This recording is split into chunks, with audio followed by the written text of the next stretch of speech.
Alright everyone, back with the Hoover Turbo Scrub Carpet Cleaner. Just going to do a quick area right in front of this door here and back to about right here, just to see how much dirt we can pick up and if the machine leaves the carpet wet or not. So here we go.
So here's our dirty water.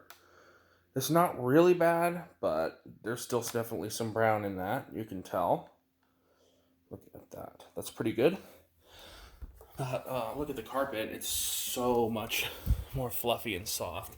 I'm going to take a few more dry passes across this, and then I will let you know how long it takes for this carpeting to dry, and then there will be more shampooing videos. This was just a quick test, and then I will be back in a couple days, maybe even tonight, don't know exactly yet, and I will do some more shampooing, cleaning that area around here, and probably even downstairs sometime.